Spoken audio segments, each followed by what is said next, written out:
a la chance d'avoir avec nous en fait deux acteurs de ce contrat tripartite, puisqu'on a M. Christophe Davot qui est un tuteur à EDF, et on a Johan Faguet qui lui est apprenti conjoint SNEF et EDF. Et donc dans la présentation qui vient d'être faite, on a soulevé un certain nombre de points, et un point notamment qui était l'importance du tuteur et le double tutorage.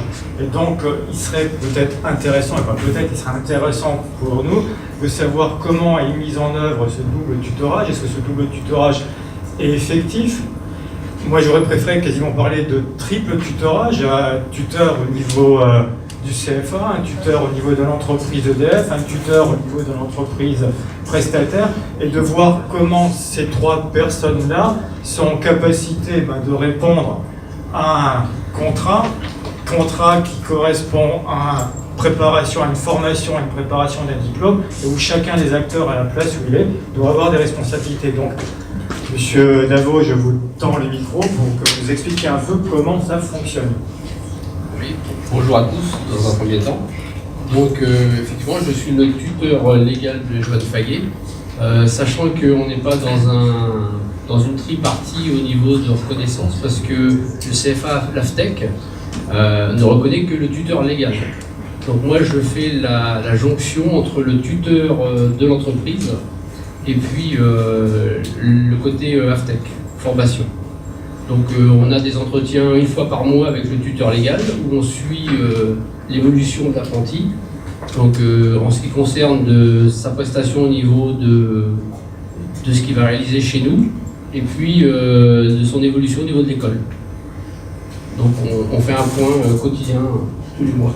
Sachant qu'on a pris ensemble la décision de son rapport de stage, de son projet de rapport de stage, et puis qu'il est invité aussi à tout ce qui est réalisation de l'oral, de la préparation de l'oral au vu de son examen. Voilà. Je me tourne vers l'apprenti qui est donc un témoin privilégié de ce type d'expérience. La première question, elle est toute simple. Pour vous, est-ce qu'il y a une valeur ajoutée d'être dans ce type de contrat en alternance? Alors d'abord, bonjour à tous. Et pour moi, je pense que oui, il y a une des valeurs ajoutées parce que ça m'a permis de voir la vision dans un grand groupe du travail et aussi dans une PME.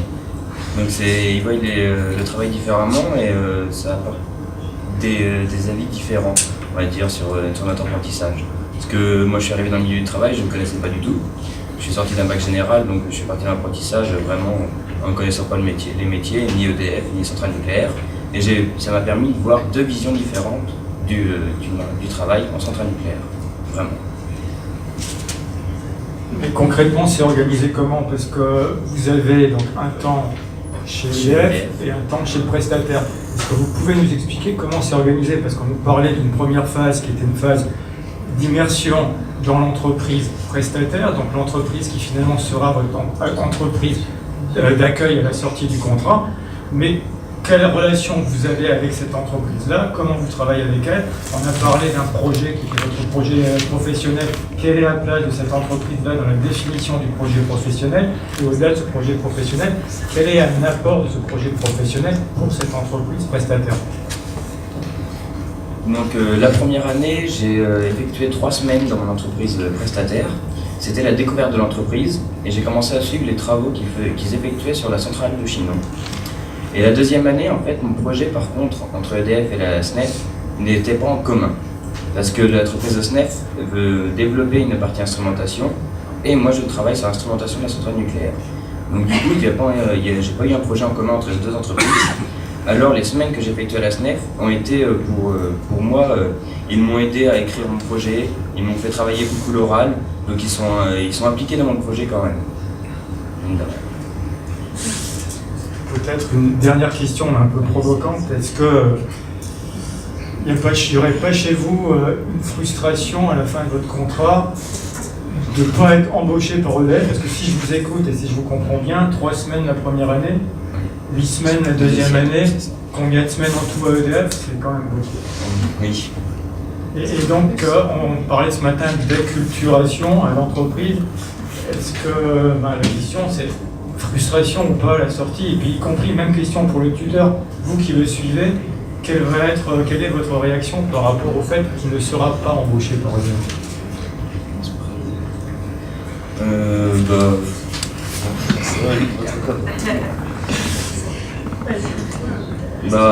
Pour moi déjà, c'est d'avoir du travail à la sortie du BTS. Déjà ça, c'est une bonne chose. Et ensuite, choisir entre EDF ou la SNEF, moi je suis plus à partir du côté SNEF pour découvrir, parce que ça me permet toujours de pouvoir sortir du nucléaire si jamais moi j'ai envie de découvrir autre chose. La SNEF travaille sur plusieurs secteurs, donc je suis encore jeune et je ne sais pas si je vais m'enfermer dans un secteur spécifique. Donc la SNEF me permettrait de me découvrir. Et pourquoi pas plus tard retourner chez EDF. Donc moi, de ma partir, ça me fera toujours quelque chose, mais moi, comme je dis, je suis un ancien jeune EDF, parce que j'ai que 4 ans d'existence chez EDF, sachant que j'ai été 20 ans prestataire.